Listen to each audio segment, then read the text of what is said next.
Have you ever wondered what it's really like inside the minds of those billionaires, man? The Elon Musks, the Bezoses, the Zuckerbergs of the world. They're not like us. These guys are operating on a whole other level. While we're out there grinding, these guys are bending reality, man, bending it to their will. They sleep 6 hours, work through the night, wake up and meditate with the rising sun. They're not just living, they're optimizing every damn second. Let's talk about Elon Musk, man. This guy is like a living legend in the tech world, a modern-day shaman who bends time and space with his relentless drive and vision. This dude, he's like the poster child for intense work routines. You think you're busy? Try keeping up with Elon for a day. I mean, the guy's running Tesla, SpaceX, Neuralink all at the same time. It's like he's juggling flaming swords while riding a unicycle on a tightrope. He's like a one-man army fighting a war against, like, the limits of human potential or something. Every project he touches seems to push the boundaries of what's possible. And his schedule? Forget about it. The man is a machine operating on a different level of existence. The man barely sleeps, man. It's like sleep is just an optional feature for him, 6 hours if he's lucky. Most of us would be zombies, but not Elon. He's up all night, sending rockets into space, tweeting about Dogecoin. Probably inventing some new kind of brain-computer interface in his basement. The guy's a whirlwind of activity. They say he works in these crazy bursts, like 120-hour weeks, fueled by caffeine and the sheer force of his own will. It's like he's got an endless reservoir of energy. It's insane, right? But it's also kind of inspiring in a terrifying, this guy's gonna outlive us all kind of way. You can't help but wonder what drives him. And you know what's really interesting? People who've worked with him say he's got this weird ability to make time move differently.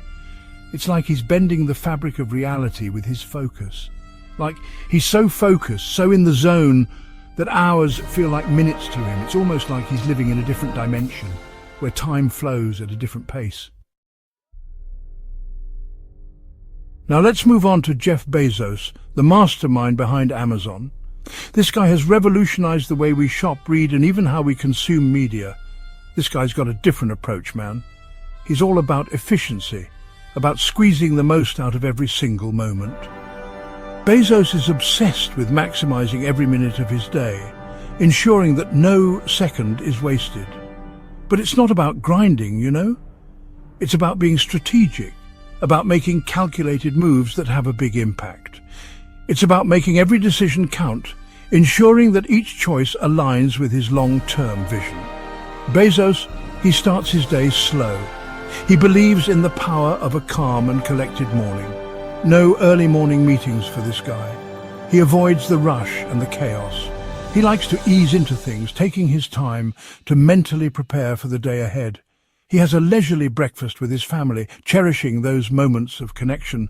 You know, he connects with the real world before diving into the digital one, grounding himself in reality. And then, once he's in work mode, it's all about focus. He dives deep into his tasks with laser-like precision. He's big on what he calls high-quality decision-making, ensuring that his choices are well thought out.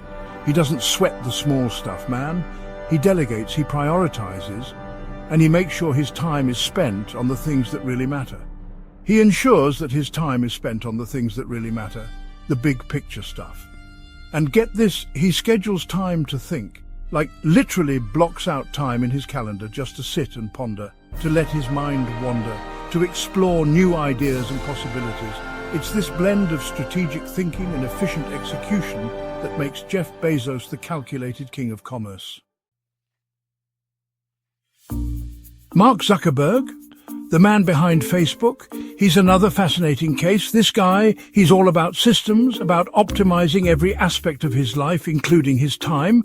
He starts his day with a 30-minute planning session, man.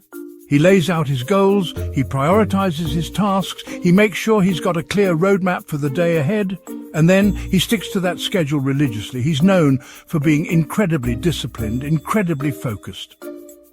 But here's the thing, Zuckerberg also understands the importance of disconnecting, of stepping away from the digital world to recharge. He makes sure to spend time with his family, to get outdoors, to engage in activities that have nothing to do with technology. Chapter 4. Bill Gates. the bookworm billionaire.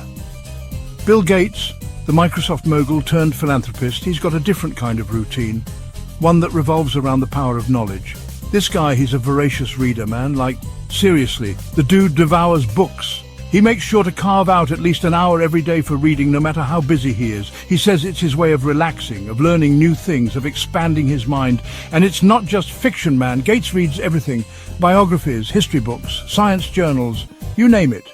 He's constantly feeding his brain, constantly seeking out new information and perspectives. Chapter 5, Warren Buffett, the Oracle of Omaha's Simple Schedule. Warren Buffett, the Oracle of Omaha, the king of value investing. He's a fascinating study in simplicity. This guy, he's worth billions, but he lives a remarkably low-key life. He still lives in the same house he bought in 1958. He eats the same breakfast every day, and he spends most of his time reading. Seriously, man, this guy loves to read like 5 hours a day, sometimes more. He reads newspapers, annual reports, books about business and finance. He's constantly absorbing information, looking for those hidden gems, those undervalued assets that everyone else has overlooked. And it's not just about making money, man. Chapter 6, Richard Branson, the adventurous tycoon's high-octane routine. Richard Branson, the billionaire adventurer behind the Virgin Group, he's got a different kind of energy altogether. This guy, he's always on the move, always pushing the limits, always seeking out new challenges. He starts his day early, man, like 5:30 a.m. early. He likes to get a head start on the day, to get his blood pumping with some exercise, whether it's a tennis match, a bike ride, or a kite surfing session. And then it's straight into work mode. Branson's known for his hands-on approach, for his willingness to get involved in every aspect of his business. He's constantly traveling, meeting with people, exploring new ideas. Chapter 7. Tim Cook, the disciplined successor. Tim Cook, the man who stepped into Steve Jobs' shoes at Apple, he's a study in discipline and focus. When he took over as CEO, many wondered if he could fill the enormous void left by Jobs. But Cook has proven himself time and again. This guy, he's known for his rigorous work ethic and his almost superhuman efficiency. His colleagues often marvel at his ability to juggle multiple tasks without breaking a sweat. He wakes up before the crack of dawn, man, like 3:45 a.m. early. It's a routine he's maintained for years, setting the tone for a productive day ahead. He starts his day with a workout, checks his email, and then he's in the office before most people have had their first cup of coffee. This early start gives him a head start on the day's challenges. And once he's at work, it's all business. Cook dives into meetings, reviews, and strategic planning sessions with an intensity that's hard to match. Cook's known for his attention to detail, his meticulous planning, and his relentless pursuit of excellence. He leaves no stone unturned in his quest to drive Apple forward. He's got this incredible ability to block out distractions and focus on the task at hand. It's this laser-sharp focus that has helped him steer Apple to new heights, ensuring the company's continued success. Chapter 8. Oprah Winfrey, the Queen of Connections' spiritual routine. Oprah Winfrey, the Queen of Media, she's got a different kind of power, man.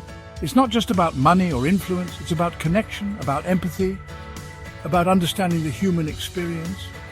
She starts her day with gratitude, man. She takes time to appreciate the good things in her life, to set her intentions for the day ahead, and then she meditates. She's a big believer in the power of meditation to calm the mind, to connect with your inner self. Oprah, she's also a big believer in taking care of her physical health. Chapter 9, Jack Dorsey, the Walking Enigma. Jack Dorsey, the enigmatic founder of Twitter and Square, he's got a unique approach to work-life balance.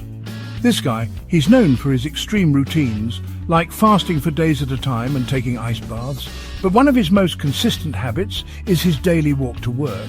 He walks 5 miles each way, man, rain or shine. He says it's his way of clearing his head, of getting some exercise, of connecting with the world around him. And it's not just about physical health, man. Dorsey, he's a big believer in the power of walking to stimulate creativity. Chapter 10. Larry Page, the sleep-deprived genius. Larry Page, the co-founder of Google, he's a fascinating study in contradictions. This guy, he's a genius, a visionary, a tech titan. But he's also notoriously sleep-deprived. He's said to sleep only 4 to 5 hours a night, man.